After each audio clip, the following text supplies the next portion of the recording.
There may be explicit language in today's episode. Viewer discretion is advised.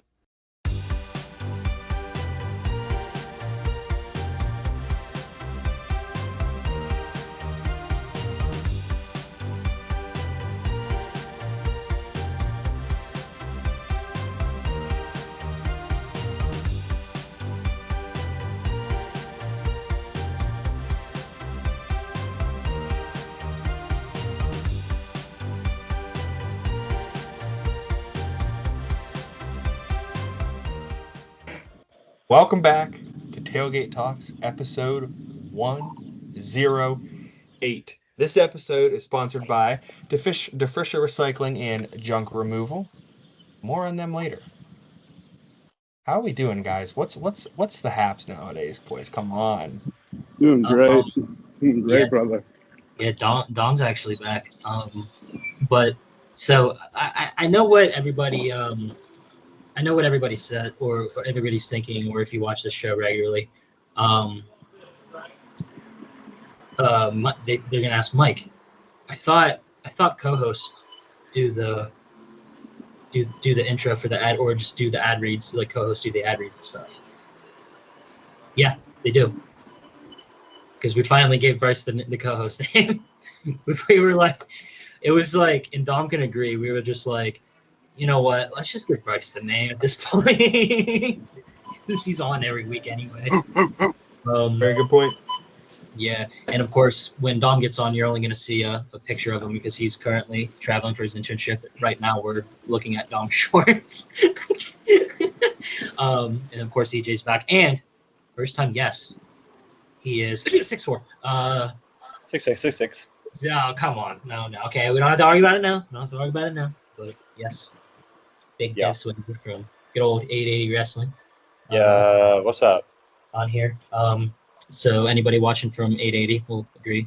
Finally got somebody that's other than EJ, somebody that's 6'4". Okay. He's also directly related to Patrick Swayze. Don't let him. Thank you. I am. I'm a second cousin's goldfish's. What was it? Babysitter. Yeah, that's me. Yeah. Let him know.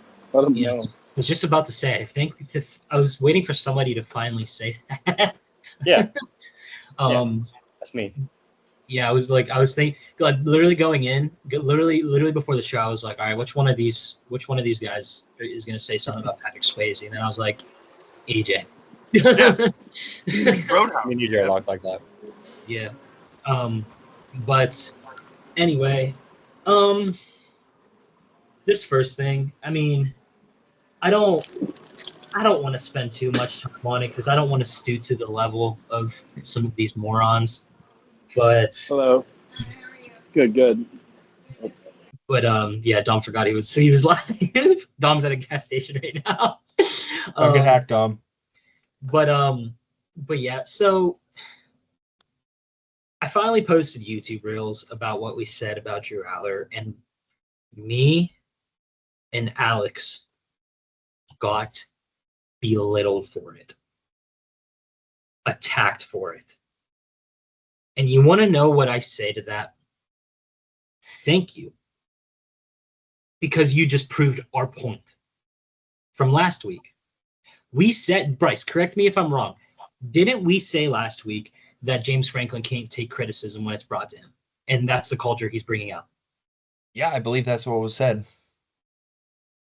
So correct me if I'm wrong.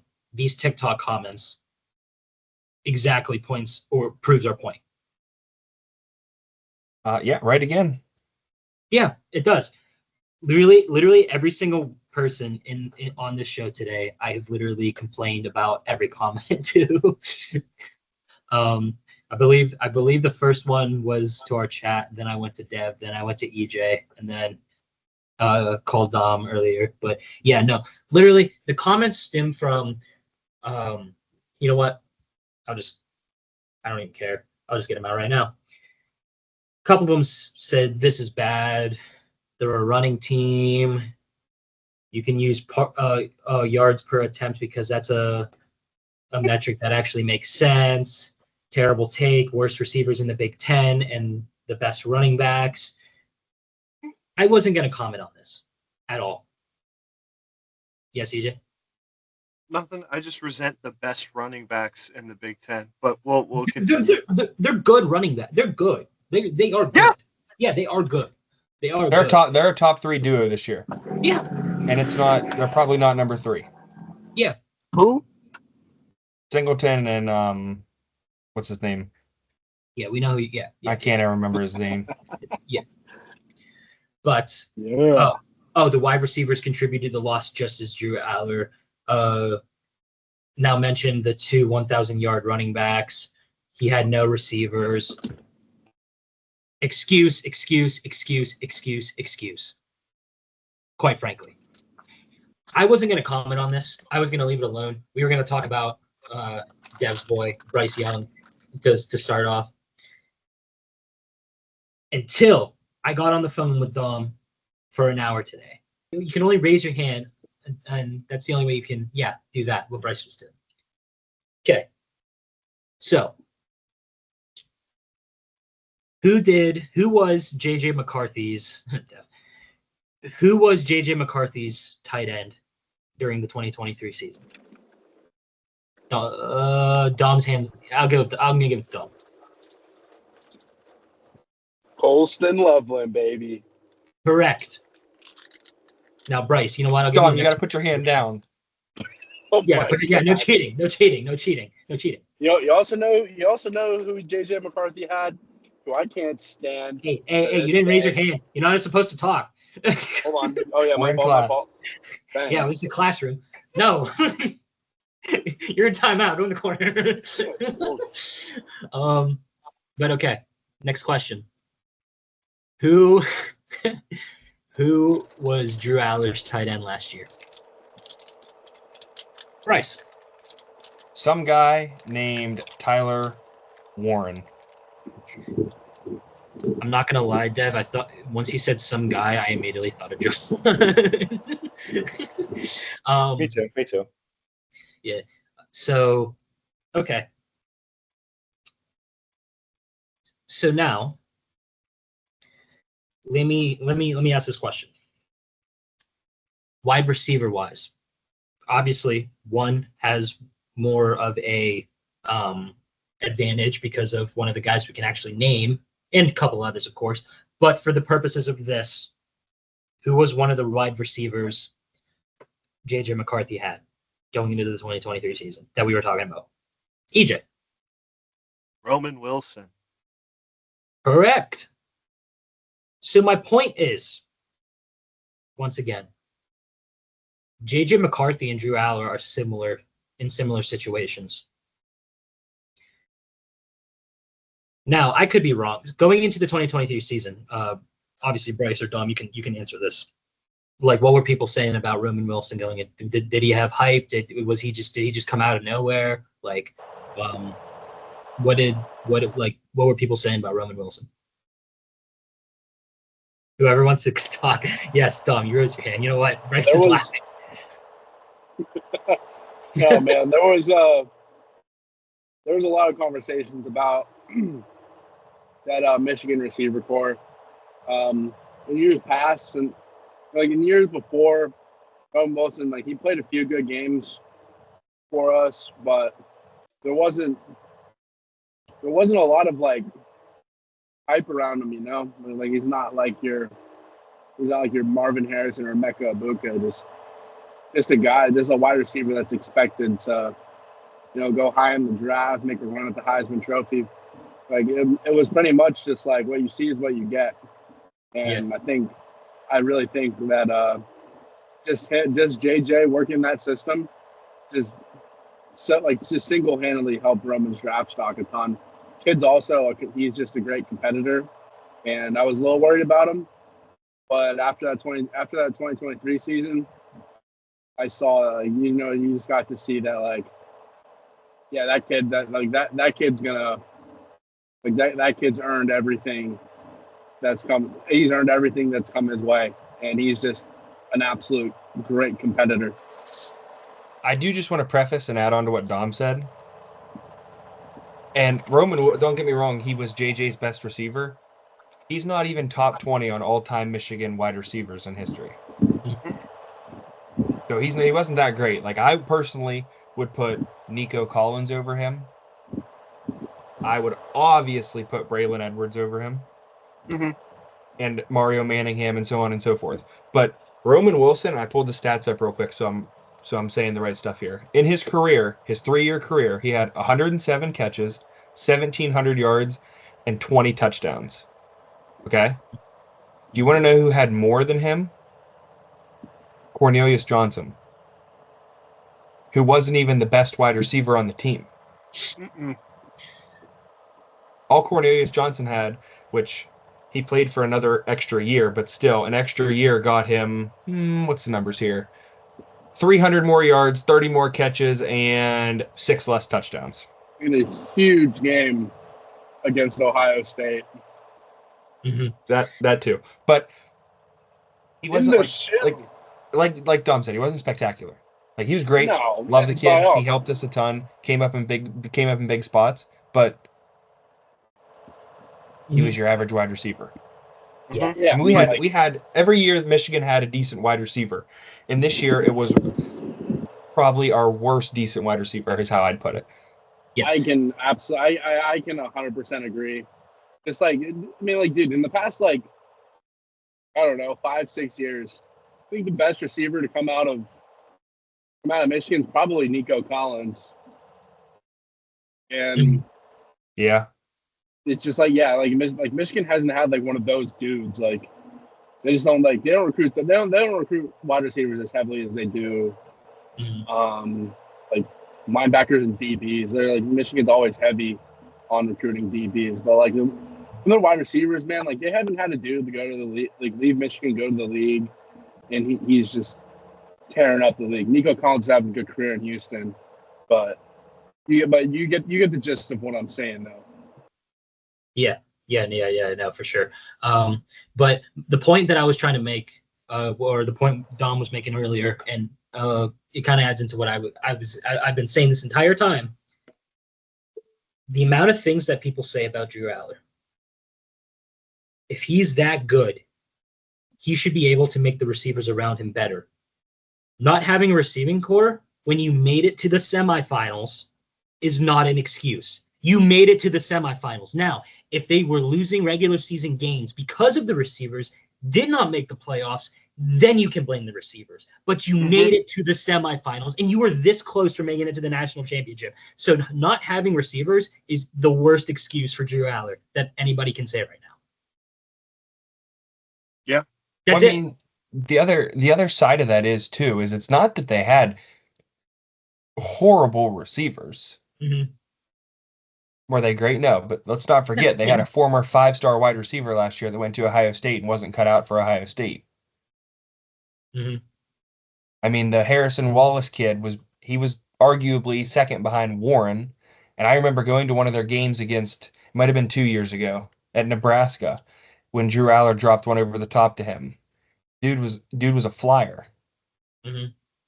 But then once again, like you said, it's exactly like you said. There's no excuse. There's no excuse. Yeah. And I'm not even gonna say anything else about not blaming Drew Aller for the Notre Dame interception, because that's just so stupid. He threw it right to the defensive back, and it was a terrible decision. He was the reason. That was terrible. That was bad. That was really bad. My one from you want to know my biggest point against Drew Aller? 100% of the time. What did you say, EJ? Actually, I want to hear this, EJ, because I got some comments that one of my Penn State friends said that is actually really true, and I'm going to read it. It'll be the last thing. One of my biggest points, and I get college football is a little different. Sometimes you want to mix up packages. If you're really that good, you're not splitting time in a big-time game at QB. You're not bringing in another quarterback for run packages or different things. They did that late last season constantly, and I get he was a little banged up. But you're bringing in a new quarterback for a whole series for what? Because you're not getting anything out of your starting quarterback, and you're going to lose this game, so you had to shake it up. I mean, do we just forget that in one of the biggest games of the season, the guy was just swapping time with, what was his name, Probola or whatever? Bo Prebula. Yeah. Yeah, Yeah. I get it. The guy could, run the ball a little better, and they're a running team, but that just doesn't happen if you're the stud star. I mean, that never happened to J.J. McCarthy, since we're comparing them. Mm-hmm. It Right. just didn't happen. It never happened with C.J. Stroud either. No. Yeah, no. I know I, as a Wisconsin fan, can't really critique great QB play. But, let's be real here. He's not that good. And listen, call me a hater all you want, because I am. I'm tired of the discourse around this guy. If he was really that good, he should have entered the draft. Yeah. But he wants to win a national championship, which isn't going to happen. Nope. So, What were they saying, that they had 2 1,000-yard rushers last year? yeah. Okay, Anyway. Tron Allen was the other kid. You know who else It's had two literally- 1,000-yard rushers? I What'd you say? really don't. Wisconsin quarterback. Very good Russell point. Wilson had two 1,000-yard rushers. That's They true. made See, it to the everything Very well could have made it to the national title. everything that we're talking about in regards to Drew Aller is in direct correlation of the conversation that myself and Mike had earlier today. Literally. Now, Like, before you got 2 quarterbacks. You Mhm. know, they're pretty highly regarded recruits out of high school. But to be completely honest with you, Bryce may be able to back me up here.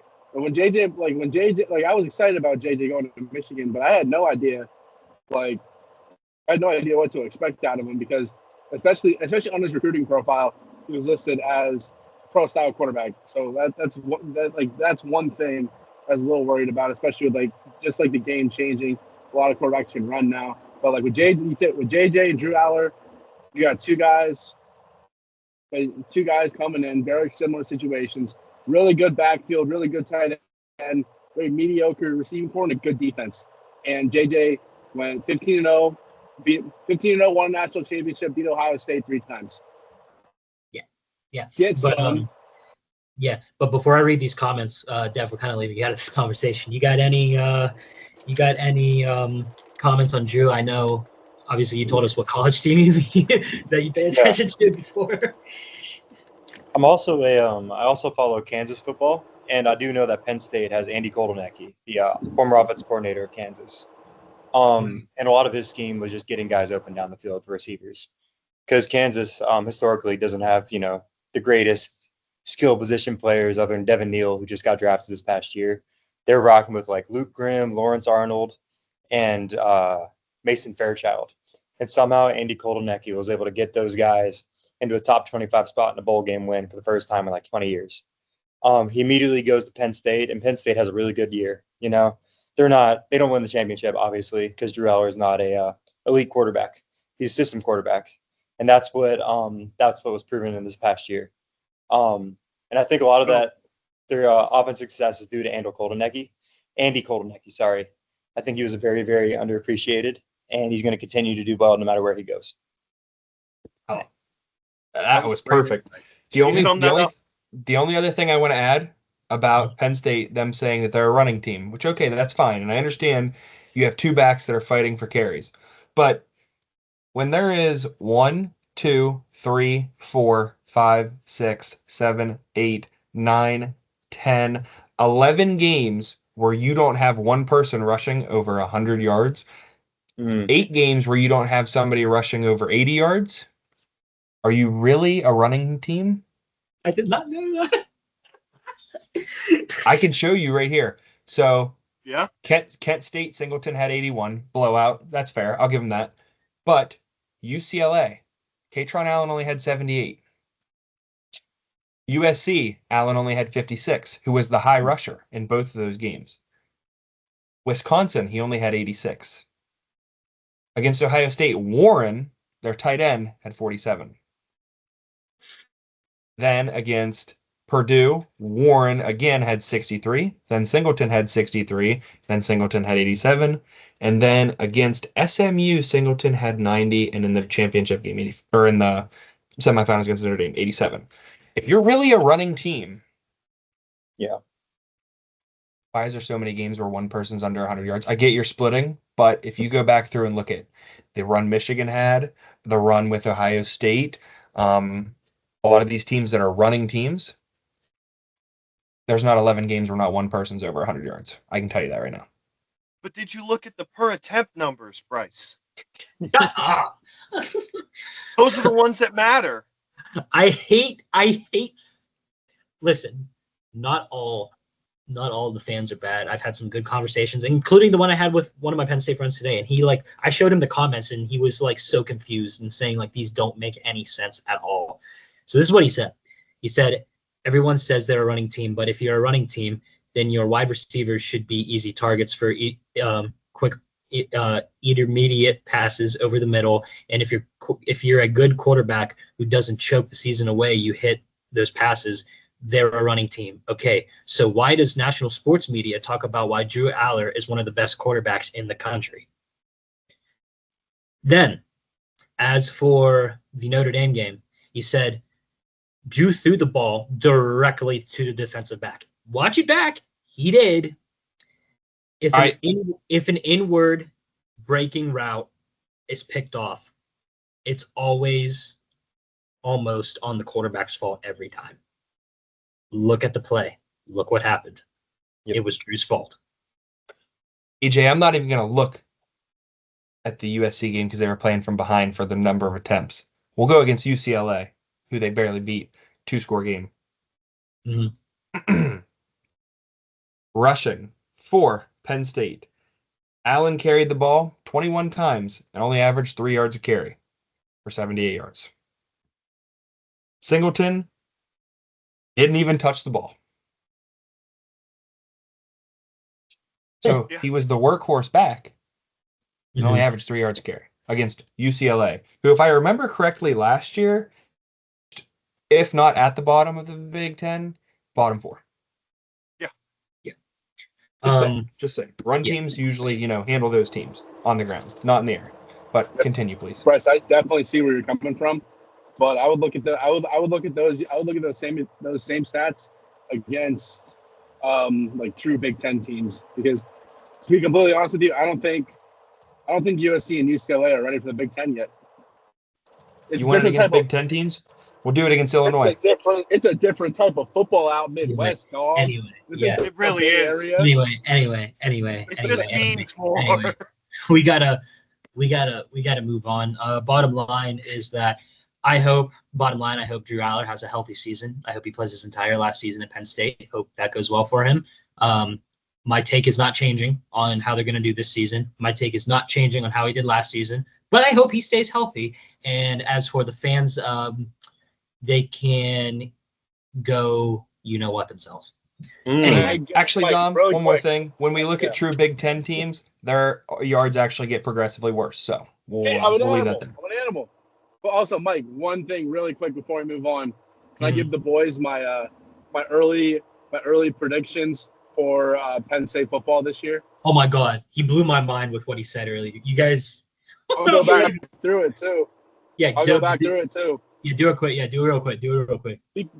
Week one, home against Nevada. That's a win, 1-0. Week 2, FIU at home, 2-0. Week 3 versus Villanova. That's a win, 3-0. Week 4 versus Oregon at Beaver Stadium. That's a loss, 3-1. Take it down to UCLA. I think I'll give them this win. I put them at 4-1.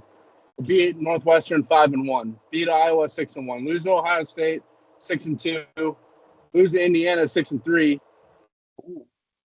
Where did I lose it? Dude, where did I lose it? Oh my God, this is not what I said earlier. He lost 1-0, 2-0, 3-0, 3-1. That 3-2. Oh my God. 4-2, 5-2, 24, 6-3, 6-4. Yeah. lose to Michigan State. They're going to lose that game, and that's us 6-5. They'll win out against Nebraska and Rutgers for a whopping record of 8-5 season, missing the playoffs. That's bold. I think they're I gonna. can see it. It sucks, but I think they're gonna lose one game. It's gonna be Ohio State again. No, Dude, dude, Indiana's let's going to beat them, dude. Look at the stats. Nah, bro, Hey, it'll be a lot more fun next year, where they don't have to just play Oregon and Ohio State. When do they get to play the not big this year. dogs, The man? following year, they have to play Michigan, Ohio State, and Oregon, I believe. Let's look it up real quick because I'm not for sure. Yeah. Then Anyway, you top it we all gotta- off we and gotta- hope they make we the gotta- we gotta playoff keep and play her- Georgia. We gotta Yeah, keep we're it wasting too much time on Yeah. Go Blue Joe New here. Yeah. We gotta move. I'm We gotta sorry, move. We gotta move. But anyway, so Actually, no, their schedule in 2026 gets easier. Sorry, let's continue. of course it does, because James Franklin is never. They do play Michigan, but that's it. Yeah, and they're probably gonna lose to Michigan anyway. They will. Because Penn State's gonna have a new quarterback. Anyway, That's the excuse. They just get beat. yeah, I know. But anyway, so the NBA Summer League just wrapped up, and last week, I believe, at Thursday Night Fights, of course, every Thursday, 8 o'clock on the 880 Wrestling Channel, Dev brought up to me that nobody's talking about the fact that the Hornets won the Summer League championship. He was very excited about it. So Dev, go ahead, and of course, EJ, I know you're an NBA guy too. You can interject with that too. So, by the way, there was one day. I still can't believe you wore this out to the ring, bro. It was like 90 degrees. Bro came out with the Hornets jacket. I was like, why are you wearing a Hornets jacket? Mediocre Yo. franchise. You got to, man. And to say that they won the summer league is just a complete massive understatement. In the words of my tag partner, Big Jim Fridge, they swept the summer league. Okay, they went 6-0. They went 4-0 in the regular season. They won the last two playoff games. They didn't trail in the second half the entire summer league. Okay, and that's missing 4 games without Liam McNeely, without Tijon Salon, without a real true center other than Ryan Kalkbrenner, who we picked up from Creighton. Dog, by the way. So, Con Knippel just absolutely torched everybody he went against. Big Duke guy. He was really the glue guy for Duke this year. Sorry. Yeah, really the glue guy for Duke this year. He averaged I think 18 while shooting 40% from 3. This year with the Hornets, he's going to be a really big piece for us. I hope he starts at the 2 next to LaMelo and Brandon Miller and Miles, followed by the center. Don't know who that's going to be yet. But yeah, the Hornets Summer League, no one was talking about it. Normally, if the Lakers would have won, it would have been world news for the next 2 months. Everyone would have talked about it, how Bronny is the next coming of Jesus Christ and everything like that. But the Hornets won Summer League for the first time. We've won anything, by the way. First time we've ever won a Summer League division championship, conference championship, NBA championship. I don't know, any type of championship. This Summer League, no one's talking about it. That's my statement. I'll take questions. I don't care. I'm happy for you, and I'm glad you have something to celebrate for this poverty franchise. But I'll remind you, Kyle Kuzma won Summer League MVP. Mm-hmm. I don't put much stock into Summer League. Now, great. It's something to hold on to. It's something to feel good about, especially when you're a team like the Hornets. Where you got a lot of young guys that you just want to see them do something, well. Yeah. It gives you some hope for the next season. I don't think this Hornets team is going to be a bad team. I hope that they can make at least the play-in. I hope that they can do something with this young core instead of just resetting like they always do. It'll be interesting to watch them, especially in an East that's going to be really shaken up with, of course, everyone's talking the Jason Tatum injury. I still think the Celtics will be competitive, but not, the juggernaut that they are, especially after losing key pieces like Drew Holiday and Porzingis. I think it's going to be a fun season, and I feel because I like LaMelo Ball's style of play. It's just the biggest concern constantly is, can you win with that style of play? Mm-hmm.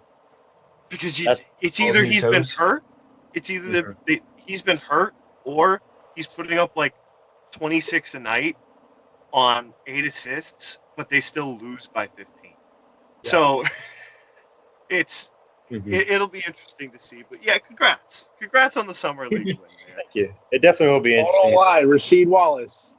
It definitely will be interesting to see. Last season, it was not more or less like the style of play that we were playing. It was just the fact that everybody and their mother got hurt. Like seventh game of the year, Grant Williams tore his ACL. Trey Mann was dealing with a bulging disc his entire season, so he was out after like week 10 or game 10. LaMelo was off and on. I think he only played like 30 games last year. Miles Bridges is Miles Bridges. Brandon Miller like broke his wrist. And on top Mark of that, Williams we had drama. we were rocking with like Musa Diabate, and I don't even remember. That season was like so traumatic to me. I don't even want to go back and watch any more games of last year. I wouldn't either. Yeah, I think we won like 19 or something. Which is, it's not the worst season in franchise history. It goes back to, 2011 when winning 7 games and then not getting the first overall pick, not getting Anthony Davis, picking Michael Kidd-Gilchrist. Yeah. That's a name I'm hoping if not this season, maybe next season. I hope they take a Piston-style jump where they get a right coach in there, they get a couple vets, and they're like, oh snap, they're actually good now. Like, oh, whoa, we have something here. They were just the worst team that they've ever been, and now that they have a chance to do something. So I'm pulling for, because in my opinion, top 5 jersey in the league. Yeah, easily. I like that take this offseason too. We I like picked up that take a lot. Yeah. Sorry. No, it's okay. That's good.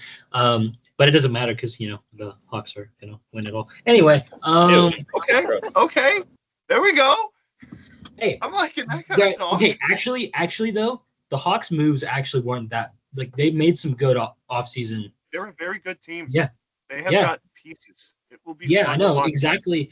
Not 100% what I thought they like totally needed. Like, they definitely could use a couple more things, but like the things that I was clamoring for going into the season, the Hawks did a good job taking care of that in the offseason, in the draft, and then getting Porzingis. It'd be interesting to see because I knew Trey. That's your biggest pickup. Yeah, no, for sure. But yeah. So all right, Must be nice. Our star players learn how to golf right now. Anyway, we got 3 more things to talk about, which means we are halfway through this show, which means, Bryce, we got to pay the bills. That is weird to say, not saying, Alex, we got to pay the bills. Yeah, let's work on paying those things off. We don't want to be in debt. So, this episode of Tailgate Talks is sponsored by the one and only Defrisha Recycling and Junk Removal. Defrisha Recycling is a family-run business out of Greenville, PA that provides services such as vehicle purchasing, scrap metal purchasing, appliance removal, junk removal, garbage services, dumpster rentals, which are really nice, curbside pickups, house garage building cleanups, and demolition around the Greenville and Pittsburgh areas. If you are in need of any of these services, visit the link in the description or check out their website and get in contact with them to see if any of these services can be provided to you in your area. We want to thank Defrisha Recycling for all they do. Yes. Tony. Tailgate Talk sent. Yeah, right there. There you go. There's the merch, baby. There you go. Also, I can't believe I didn't even say this yet, but EJ is now also our social media guy now. So there you go.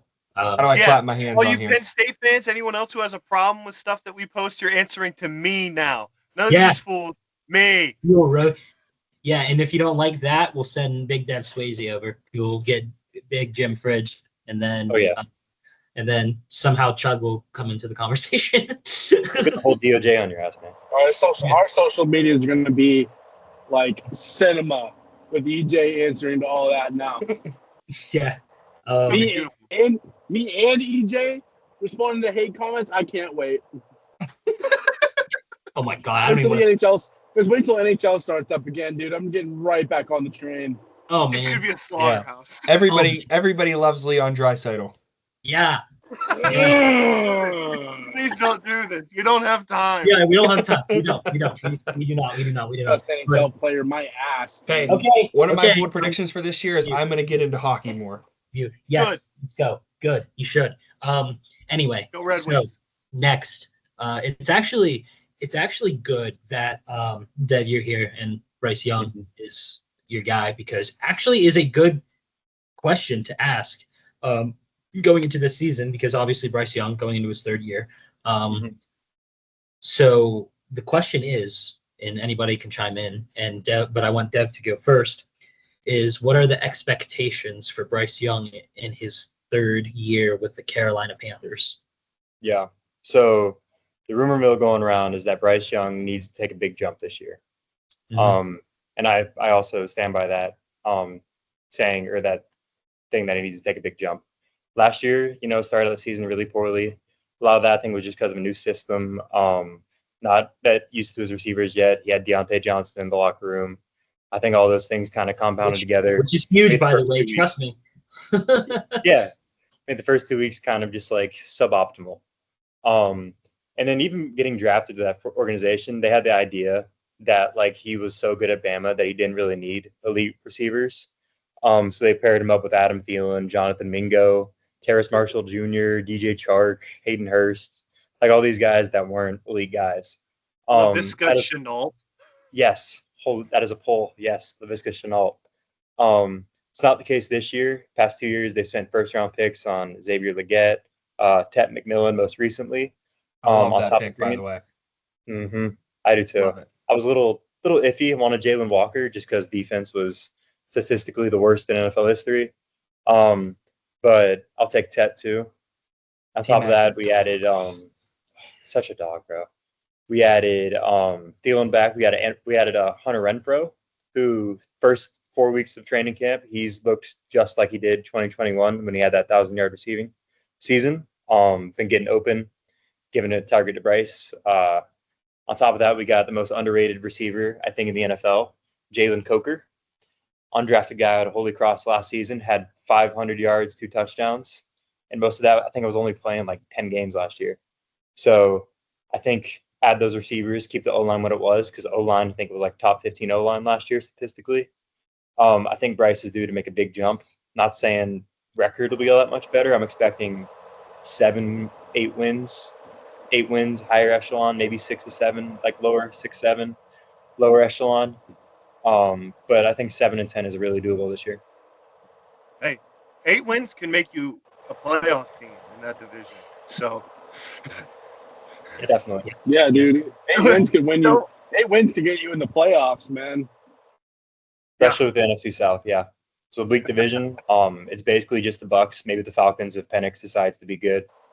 But the Saints suck. So it's gonna be a fun. 34-year-old Michael Penix Jr. that has 2 ACLs that are reconstruction and two arms that were surgically placed onto him.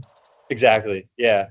So if he just decides to finish the season he did last year and doesn't fall apart, the Falcons could make some noise. But I really just see it kind of being mainly a 2-team race between the Bucks and Panthers this year. I think the Panthers are going to make some. See, to me, I almost count this. Obviously, this isn't the case, but like to me, this is Bryce's second season. I throw that first season away completely when discussing Bryce Young, because the organization itself was such a dumpster fire that year. I can't place anything on him. They completely trashed his confidence. They ruined his rookie season.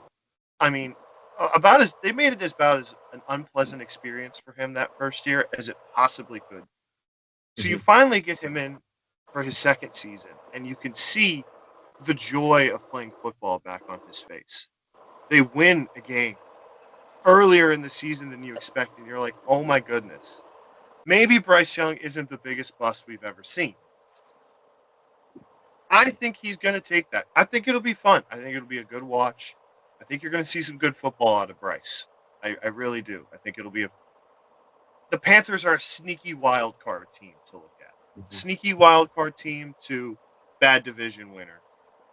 We'll I see can how that 100% get behind that.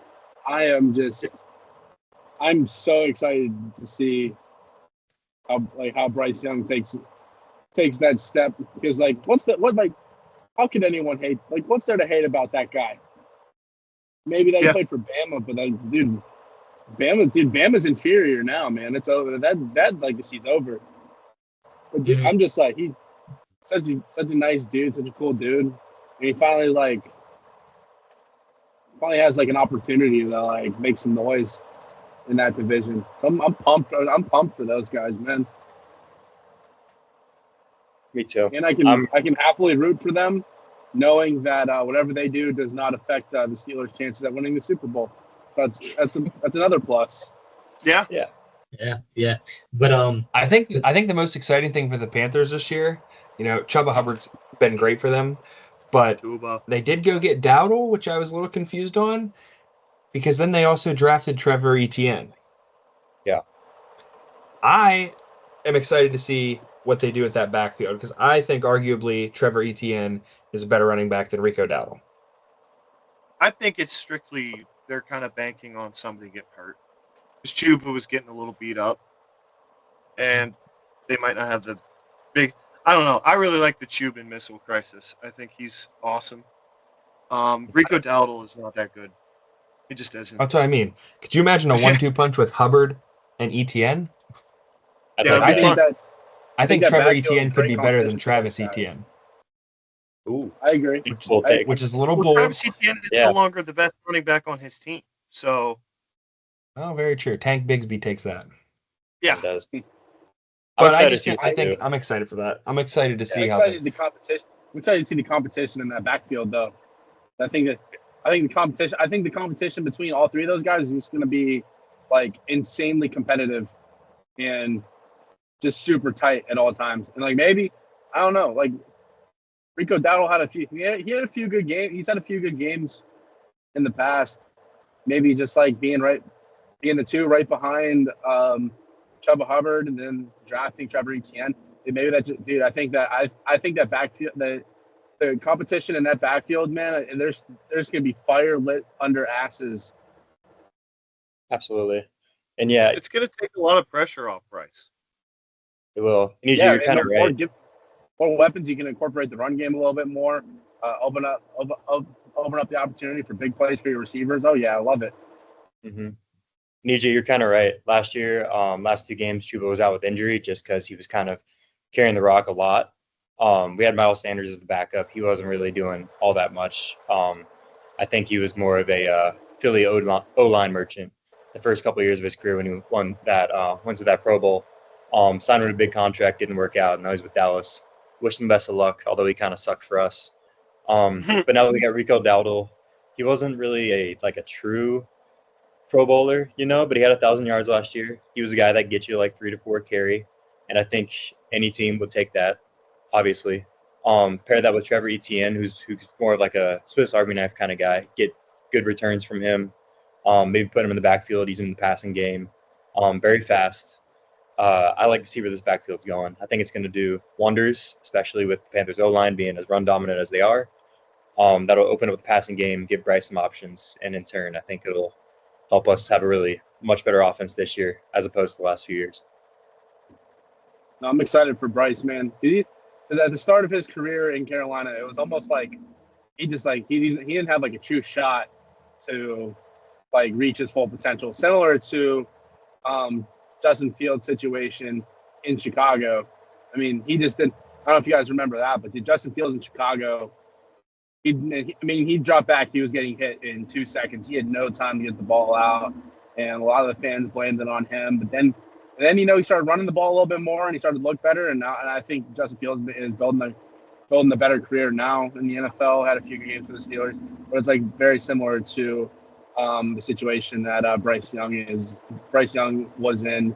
But now that Bryce Young has some weapons around him, I think it's going to bring his confidence back to what it was at Alabama, and I think he's going to be great for the Panthers this year. And I definitely see him depending on how the Falcons look with Michael Penix, but I really with all the weapons that they have down there, I really see the Panthers making a run at that division.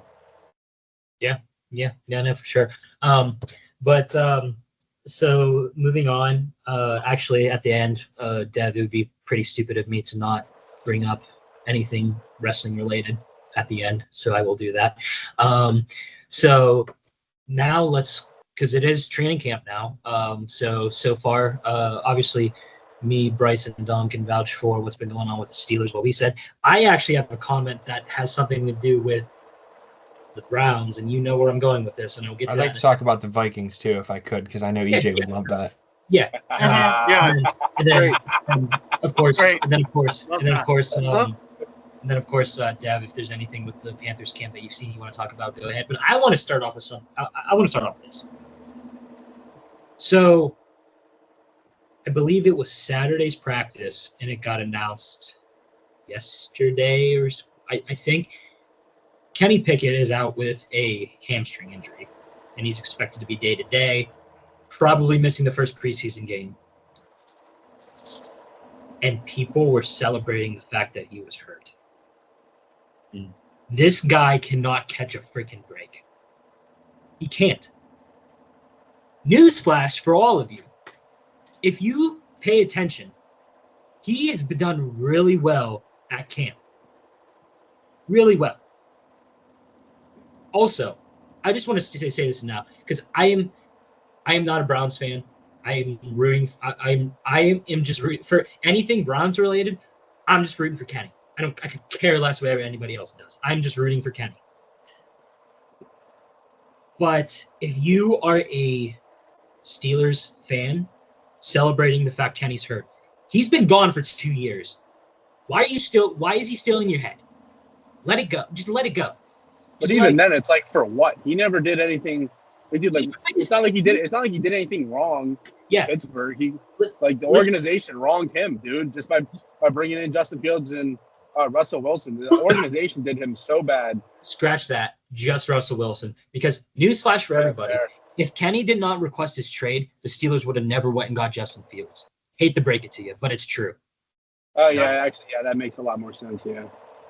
Because they did not tell him. And I'm saying this right now. They did not tell him that Russell Wilson was just given the first team, the starting role. When the plan, and go back and look at the comments Tomlin made before the offseason of 2024 or 2023. He said there's going to be a competition, and he literally said that the starting quarterback was in the room. And who was there? Mason Rudolph and Kenny Pickett. The plan was to do Mason Rudolph and Kenny Pickett compete. Then they changed their minds. And now you're asking, why did Mason Rudolph go back if this whatever? Is Mason Rudolph the starter? No, he's not. So if you're and also the other people that are celebrating his injury is just because they want Shedeur Sanders to be the starter. Let me say this right now. Unless the three in front of him, which hopefully none of them get hurt. You never want to see anybody get hurt. I hope that's not even a question. I don't want any of that. But if the three in front of them, which not going to happen because Pickett and Gabriel are doing really well at camp. But anyway, if all three in front fail to do what the Browns want, that is the only way Shedeur gets a chance to play. He is not going to play this season. He is not. So get it out of your head now. You want to know how many first-team reps Shedeur's had? 0. Now, will he get a chance now that Kenny's hurt? I don't know. Quite frankly, I don't care. No. I don't care. Dude, he's not going to make the 53 man. The people that have gotten first-team reps, Kenny Pickett, Joe Flacco, and Dylan Gabriel. Kenny on Saturday, by the way, I believe he was like something on the lines like 21 for 33, 3 touchdowns and a pick. He's done really well in camp for him. So that's all I'm going to say. That's for now. And also, everybody, when you see a clip of an interception from training camp, can we calm down about it? That happened to Kenny. It happened to Kenny, but I'm moving on to the Steelers. Aaron Rodgers, first pass, picked off, training camp. Do I care? No, I don't care. It's training camp. And now I know what you're going to say. You just said Kenny's doing well in training camp. Yeah, I did. Does it mean he's going to do well in the season? I don't know. I don't know. No, it's training camp. I hope he does well in the season, and it could very well mean he does well in the regular season. But in terms of looking at the bad, negative things in training camp, who cares? Am I wrong? No. People put a big Not emphasis really, on no. training camp when it doesn't matter. It's just training camp. Yeah. Now, if you Same thing really, with preseason. what'd you say? I said same thing with preseason for me. I just don't. I don't care. That. So Yeah. it means nothing. You're not. Maybe it means something to the coaching staff, which is important to them. But It's for an the fans, experimental people who put time. too much stock in those things blow my. Yeah, no. It's an experimental time to try out new stuff, put certain guys, different positions on the field, try out new packages. That's all it is. It's all it's all football. Everyone's trying, but it's literally like you'll see a lot of you'll see you'll see a lot of teams go out in packages in preseason, and then they just don't work. They scrap it, throw it in the dump, throw it in the garbage, forget about it, move on to the next one. It's like preseason football is just preseason. Well, I think what people are doing is they're looking at preseason football and saying it's like the same thing as like spring training in baseball. Two totally different things. Because baseball you can't play like baseball. Baseball is all the same. You're gonna try to get in situations where you're gonna try out different plays and all of that in baseball. But baseball is always the players are always playing 100% in baseball, no matter the stage. Preseason NFL is just totally it's just totally different. It's just not the same thing. You're not trying out different run packages and formations in preseason baseball. Yeah, preseason baseball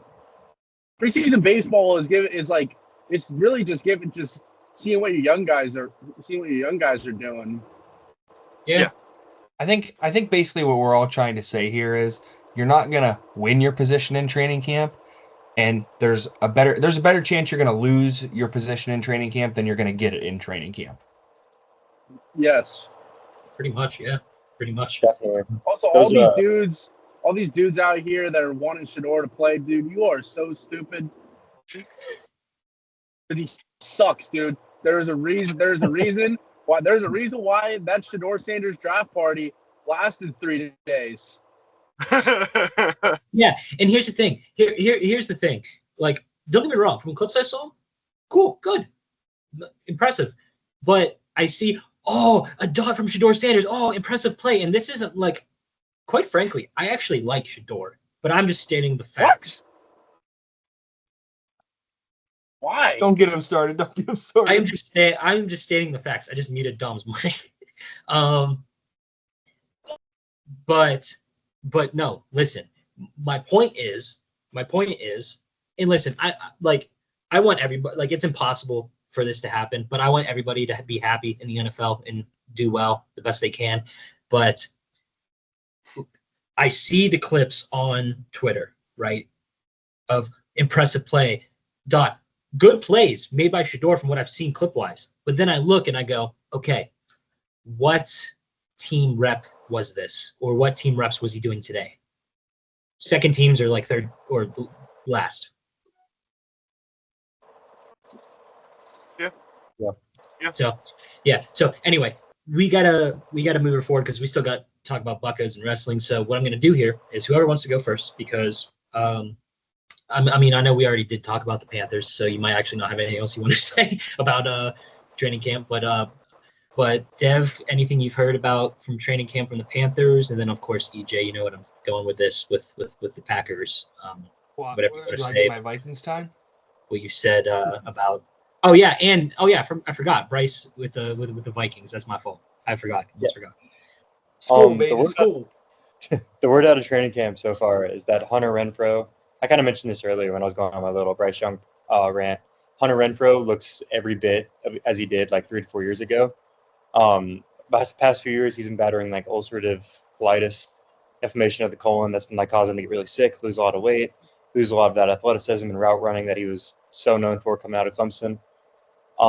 He spent the last year off kind of recovering from that. Now that he's better, he looks phenomenal. Like his breaks look great. He's getting open. And if Bryce was able to get him as like a wide receiver 3, wide receiver 4, depending on the package, that'd be great. Another name that's being put in the headlines is Princely Umamielen. He was a second-round pick out of Ole Miss, some SEC football. He has been torching Ike Ekwonu, who was our first-round tackle from a few years ago, every chance he gets. He actually got in trouble for trying to bat the ball out of Bryce's hands when he was throwing it in a unpadded practice. He got a strip fumble, which is very frowned upon. You don't touch the quarterback. Don't touch the quarterback. No, but he is in the backfield constantly creating havoc. And if we can get him off the edge opposite of Nick Scorton, who was another second-round rookie out of Texas A&M, then I think our pass rush will be really good. Those are the 2 names that I've heard a lot of so far. I'll make mine quick. I'll make mine very quick. I think EJ will really like this. Oh God, I think he'll really like this. The Vikings are going to win the North just based off training camp information. Okay. I'm just kidding. I mean, it's possible. But so far, all I've read is that 2 things for sure. Dallas Turner hype is real. He looks like a freak coming off the edge. Donovan Jackson, who they took the first-round pick on, I believe the guard from Ohio State. He might have been a tackle. I think he was a guard, though. They haven't seen a lot of him in camp, but the only word that comes to mind whenever the reporters are asking questions is everybody says he's solid and he's ready to go. Cool. And then, of course, I'm going to talk about my quarterback, baby. J.J. McCarthy. Woo, yeah. They're saying, he's back. now, like we said, this is training camp. So Hail to the victors. it's just training camp. But people are saying that, everybody always said the kid can't sling the rock. He's a handoff merchant. He can't win any games. He can't do this. He can't do that. All I'm seeing in clips from training camp is him putting the ball on the money. Literally a better ball than Tom Brady himself to his wide receivers. That's all I'm seeing. I really just don't see how anyone can argue against that at this point, dude. They were nonstop saying it in 2023, but dude, I can recall multiple times of him just putting it in the breadbasket. Yeah, I mean, and that's what some of the clips that I've been seeing is a lot of the good balls that he's throwing. I haven't seen a lot across the middle. I did see one and it got picked, but supposedly the word on the street was that was from last year before he got hurt. You can never tell if it's this year or last year just based off of me because I watch the clip and I don't actually analyze the clip to every fine detail. I just watch it. Oh, that looks good, or oh, that looks bad. So these could all be from last year, but I'm pretty sure they're from this year, just based off who's catching them. Just pause the video and take a good hard look at him because the kid put on more weight and he looks like a beast. He's a hockey player. Yeah. Literally, dude, that's a defenseman, bro. Or before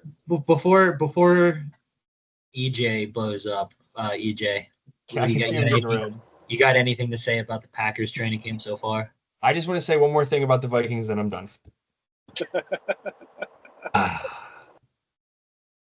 J.J. McCarthy finishes as a top 10 quarterback this year. That's it. Go ahead. Oh, no. Love that. All right. Have fun going 6-11. Love that, They went brother. 14-3 last year. 14-2 I will admit they did go 14-3 with Sam Darnold. with Sam Yeah, Darnold. and I think J.J. McCarthy is going to be worse than Sam Darnold, but that's besides the point. Anyway, Sam Darnold Darnold mute is my one of mic the 'cause I'm gonna worst start quarterbacks ever screaming. lace up his no. if you want to talk about Packers training camp, we got Bo Melton playing cornerback. That and Matthew Golden has looked really good as a wide receiver 3 option, a deep threat. I'm going to be honest. As much as excited as I am for football season in both Wisconsin and Green Bay, I don't know. I have an impending sense of doom going into it. I still think the Packers are going to do very well. At the very least, they're going to finish second in the division. I don't think the Bears are going to do well. I think they're going to be a 500 team. They'll improve, but they're going to be like a 500 team. I think the Vikings are going to fall off a cliff. I do not think they're going to be as good as they were last year. I'm not going to say that they're going to be a bad team. I guess me implying that they're going 6-11 does say that, but that was out of spite. That was out of hatred. 8 I and also 9. think How the about Lions that? aren't going to do quite as well. I just think it's unsustainable for them. They've lost a lot of key pieces. So we'll see. It's just because I don't think the Badgers are going to make a bowl game. And for me, my hope for football is very entwined between college and pros, even though it shouldn't be because they're very separate organizations. I just feel like, I don't know. I just don't. Jordan Love better really put his back on. I don't want to see him at. As long as he stays healthy, he actually better be a top 10, top 5 quarterback in the league. EJ, I got a question for you. I got a question for you, brother. Go ahead. How are you feeling about this this Week 8 matchup at Heinz Field, not Acrisure Stadium, at Heinz Field? Aaron Rodgers versus the Packers. While the Steelers are debuting the uniforms that Heinz wore in the Dark Knight. Yeah, I do love that. I do love those jokes. I will be there no matter what. That's how I'm feeling about it. I'm going to be there. I'm going to be wearing my Aaron Rodgers Packers jersey, and I'm going to enjoy the game. It's because I was there the last time the Packers came when Jordan Love dueled against, I believe, Russ, but I could be no, it wasn't Russ. Kenny. Was it Kenny? Yeah, it was Kenny. A close loss for the Packers that game. Danny Smith got hooked on the sideline. It was classic Steelers football. Hold you to less than 20 points, score less than 20 points, but somehow managed to come out on top. I think it will be a very similar result this year. I think it's going to be ground and pound.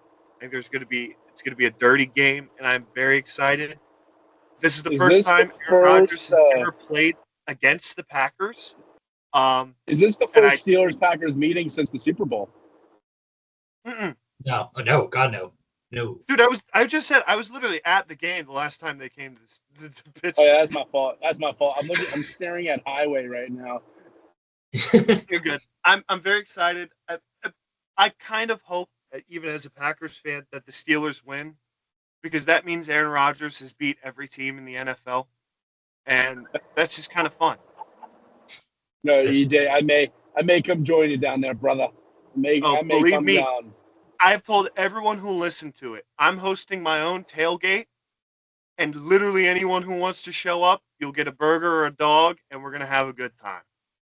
What about beverages? I'll be there in one of my. I'll have actually, some dude. It's gonna be a little BYOB. You're gonna have to bring That a little. reminds me, man. something. I don't have a Steelers jersey of an active player. Oh my gosh, they're all gone. I can't wear my George Pickens jersey anymore. Get your Roman Wilson jersey, Don. But anyway, real quick, because we are actually pretty short on time, which means I will actually, because of time reasons, even though, oh no, I don't get to talk about the Pirates this week. Oh no, so okay, the Brewers are the best team in baseball. That's all we need to do is talk about them. Real quick though. You didn't say that. Real quick though, without you saying it, I'm going to give everybody a chance to guess what MLB team Dev roots for. What? Oh no. Take a guess. I don't think any of you are going to get it. Yeah. What team? You say the Atlanta Braves. I'm going to be very. What was it again? You guess which MLB team Dev roots for.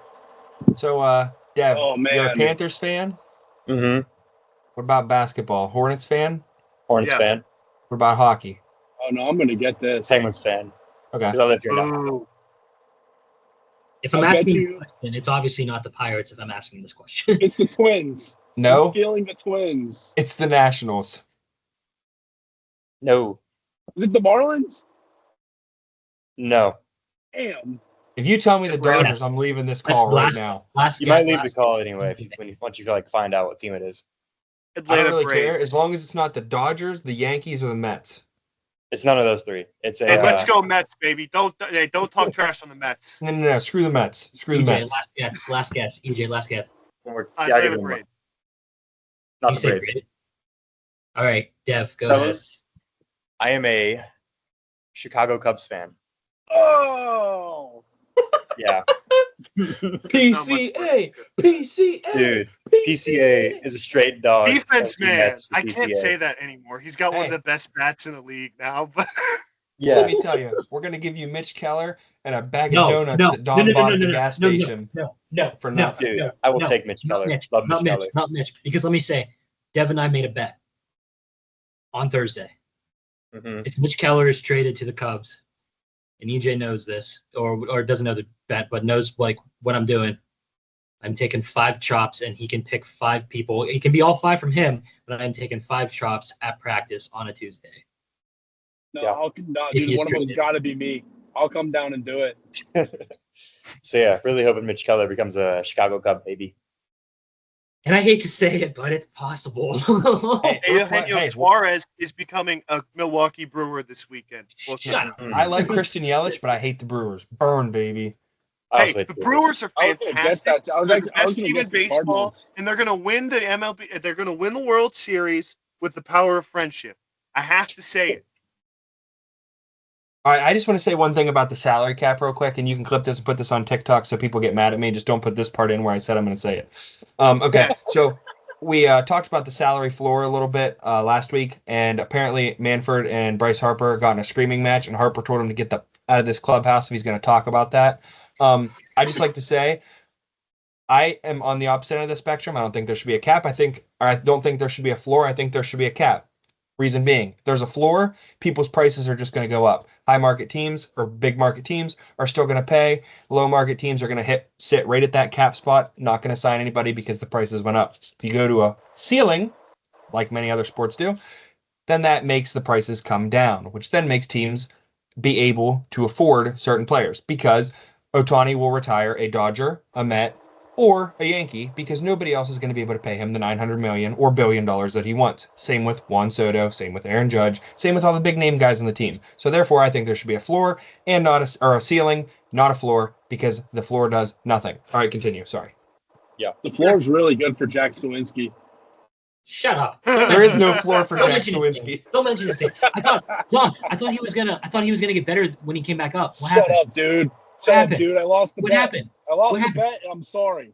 I lost the bet. I was wrong. I don't even You were remember what right. I don't even remember. We trade 3 players night in and night out: Jack Sawinski, Henry Davis, and Jared Triolo, and all 3 of them give us the same result. Nothing. I was at a Mets Pirates game maybe 2-3 years ago.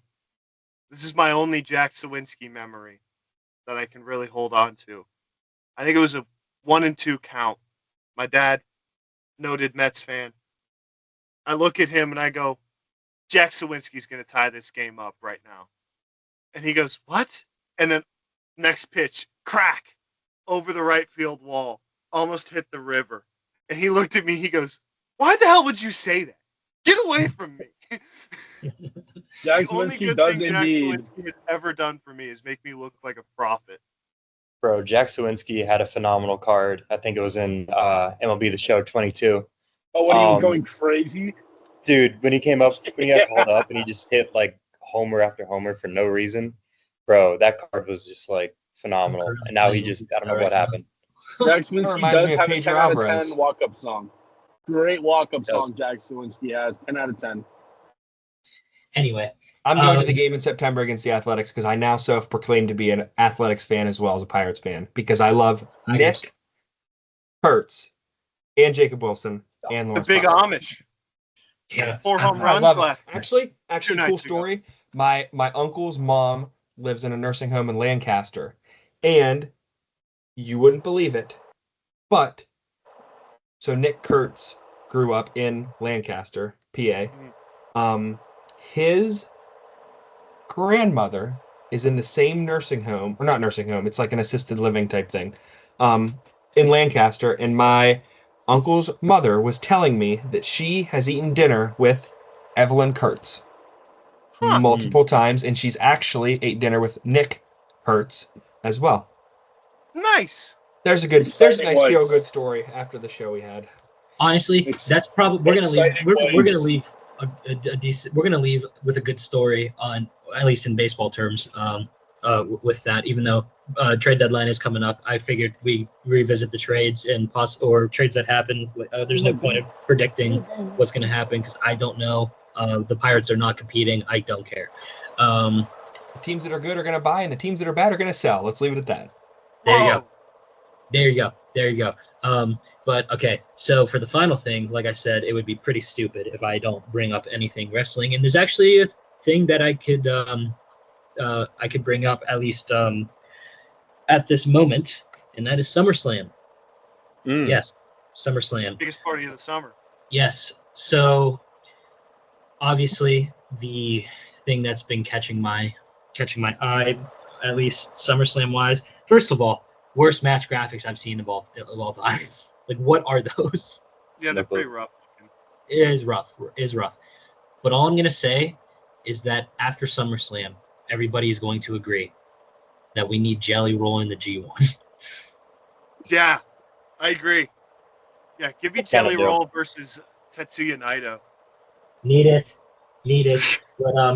But yeah, this is obviously where I think Cody is gonna win the belt back, and that's pretty much it. What I got SummerSlam wise. Really? Yes, I think Cody's winning the belt back at SummerSlam. Huh. That's bold. I mean, I think that so. the card lineup is absolutely insane. I think you only have like 1 or 2 singles matches on night 1, and then every other thing on like night 2 is just basically just all singles. Yeah, Night two is gonna be fun. we can all thank TKO for that. Yeah, and it's only like 5 matches each, and you know it's gonna go like 4 hours. Let everyone So get we their got to get like the Fireball ads, the every other ad under the sun you can think of. the It's Slim epic. Jim corner. Yep, the Slim Jim corner, followed by the Fireball ladder, followed by the Mike's Hard, and now it's Desk. I swear to God, it's like almost not even a product anymore. It's just ads. Guys, when are we going to get another Mountain Dew Pitch Black match? Rest in peace, Never. Bray Wyatt. Never But again. yeah. But actually, another thing that I think is going to happen is CM Punk is going to get Gunther up for the GTS. He's going to hit Gunther with the GTS. And I think Seth Rollins comes out and he cashes in. I don't think he's hurt. I do not think he's hurt. I really think he's going to cash in at SummerSlam, get the belt back, and they're going to drag this to WrestleMania, where Punk in the main event finally wins another championship again. And I think that's how that's going to go. I don't think Cody Sorry. wins the belt. Who? What? Huh? I don't think Cody wins the belt back. Really? Who do you think's going to beat Cena? You want my hot take? Oh God. Jeff Hardy. No. Damn. I think by the end of the year, they're calling up Oba Femi, and he's going to put him over. They're going to make a new star. That's wild. He's going to squash Cena in his last match. So you think John's going to retire that way? Yeah. And get squashed? Wow. All the time, you have to think about this. All the time he talks about equity and using his name and using his big matches now to put over new guys. Cody is already a made man. Cody does not need this. Cody needs to lose this, in fact, and then turn heel. That's what Cody needs. I think if Cena wins again by some shenanigans, it's not going to be Travis Scott this time because they've had a falling out. Beep, beep. I think Cena is going to take this. I mean, he's going to take the title to his last match, like he said he's going to. And I think it's going to be some mystery opponent, or I think it's going to be some big thing. He's going to be like, fine, this is my last date. This is your last shot. I beat everybody you've thrown at me. Who could you possibly have to beat me? And that's when Oba's music hits. And that's when you get you get a Brock Lesnar style rise out of it. Truly. That's bold. That would be interesting. I agree with you that Cody Rhodes does not need the title. He is already a made guy, like you said. He has won the championship before, and I don't think that he needs it again. Although I don't know, based off like the stories that they're telling, I don't know who is the guy that they're going to give it to. I don't know if he's been appeared on TV yet, kind of like you said.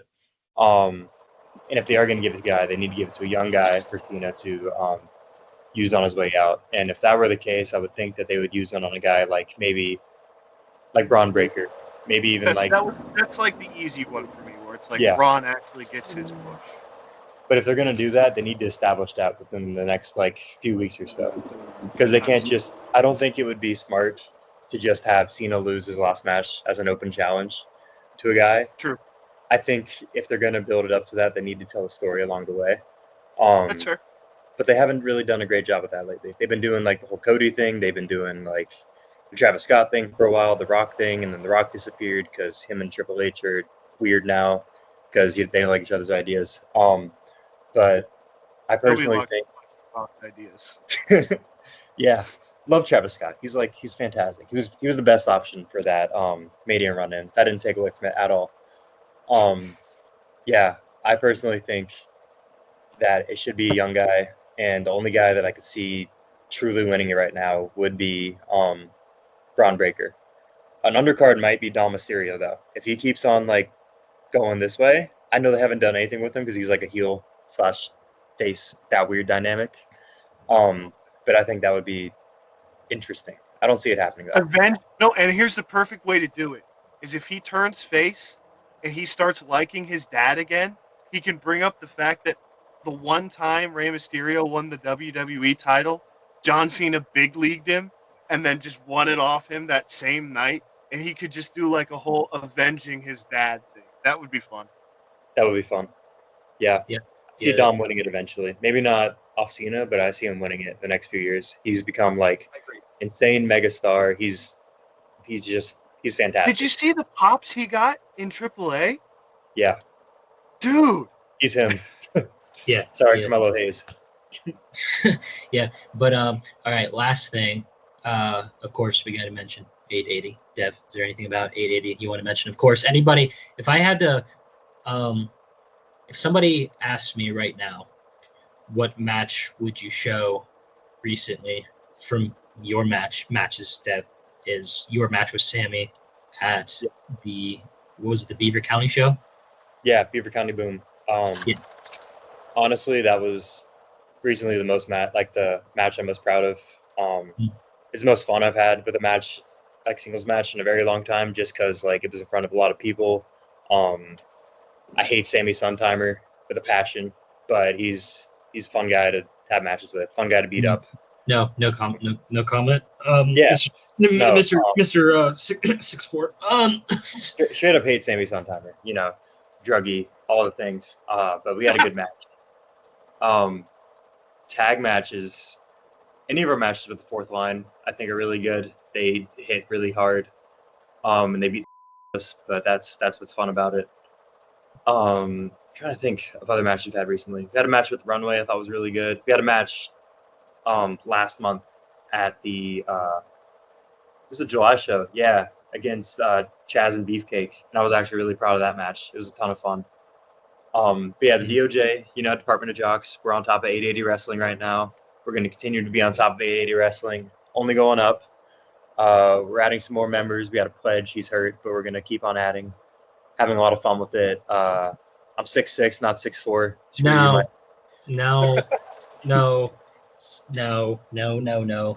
Yeah. No. Screw you and your stupid ass chain. The crowd says otherwise. The crowd says otherwise. Yeah, but I say otherwise, and like I'm me, so yeah. So yeah, I'm 6'6". I'm Dev Swayze. My partner is Big Jim Fridge, and we got Dior Castro, we got Chuck Bauman, and we got Mickey Morris. Only adding more, only going to be better. 2025 is going to finish out great. 2026 is going to be our year. We're going to go crazy that year. I want to go to more towns. I want to go more places. 880 Wrestling is the best wrestling in Pittsburgh. It's the only wrestling truly in Pittsburgh. A lot of companies say that they wrestle in Pittsburgh, but it's really like one of the surrounding towns. 880's smack dab south side, 1010 Freyberg Street. You see the skyline from the shop. It's fantastic. Highly recommend any of you guys or anyone watching this podcast check it out. Weekly on Thursday Night Fights. We have monthly shows. We do other pop-up shows occasionally. We do stuff with Enjoy, Joy Wrestling, another great promotion. It's a lot of fun. Highly recommend y'all check it out if you're into wrestling or not into wrestling. Guarantee there's something for you. Yeah, and I guess Dev, actually another good question that I should ask. About 880 that just happened recently. What is your and DOJ's thoughts on the recent events of amateur wrestler Reese Hayes joining some guy named John and Clayton King in the Leaders by Example? Really good question. I think that Leaders by Example are, in fact, leaders by example. You know, they're great guys, great stand-up guys, great wrestlers. Love Clayton King, love John, love Reese. I think all three of them together are just like superpowers in a way, you know? John being Thursday Night Fights champion, and then Clayton being Clayton, who beat MV Young last week on Thursday Night Fights. And then Reese, who has had multiple wins over MV, who's had multiple wins over big names. Most recently had a really good match at Enjoy against Mad Dog Connolly at Enjoy. And that was honestly one of my favorite matches of the year. Those three guys together, I think, are going to wreak havoc over 880 wrestling in a good way, though, not a bad way, because they are leaders. They want to be leaders by example. And I'm looking forward to the new direction that 880 wrestling is going over. Now that Reese Hayes owns 50% of the company. Anyway, so everybody, thanks for coming onto the show. Dev, thanks for coming onto the show for the first time. I'll definitely get you back on when the season starts with the Panthers. Of course, everybody go watch Thursday Night Fights every Thursday on the 880 Wrestling. Oh no, sorry, it's on the IndieWrestling.us on YouTube. Sorry. Twitch, and I believe they do Instagram lives too, and probably other things that I'm forgetting. If you can find it, it's pretty easy. I'll get it right. The Bryce What are you saying? Official episode as a co-host. Congratulations. Yeah, Bryce's first official, and then of course EJ as the with social the clips we're about to have and the people that are going to get absolutely wrecked in the comments. Oh, dude. I don't know if I want to post reels after this week. Guys, Oh, you just need to make my baby. job easier. You need to do more clip farming on this show. I need to. Bring me. I do a lot of that from October to about June. Oh, believe me, Dom, I know. Oh my gosh. But anyway, this has gone on for too long. And now that Bryce is a co-host, well, he's been able to do it anyway. He can do the outro too. Oh, we also got to pay the bills one last time. I almost forgot. We absolutely do have to pay the bills one last time. We'll give one final thank you to Defrisha Recycling and all that they do for the surrounding area. If you guys need anything for Defrisha Recycling, click the link in the description and see if they provide a service to you. Get in contact with Braden or Tony and ask. It does not hurt. I know them both personally. Highly recommend that you do business with them. And now, since I am not Alex and I cannot do everything that he does, I'm going to try. But I do just want to say one thing. I'm going to leave us with a joke tonight that I hope you all enjoy, and I think you will if you followed what happened in baseball the past month. The Cleveland Guardians, formerly known as the Cleveland Indians, are undergoing a new rebrand in baseball. They are now going to be called the Cleveland Gamblers. We'll get to that next week. But No. that being said, I hope everybody enjoyed that. Everybody, great show. And all I have to say is one last thing. I do not have a paper ball, but I do have this thing that has cologne that I tried this weekend that I really liked. Azaro The Most Wanted, not sponsored. Highly recommend. It smells phenomenal. But that being said, good night, America.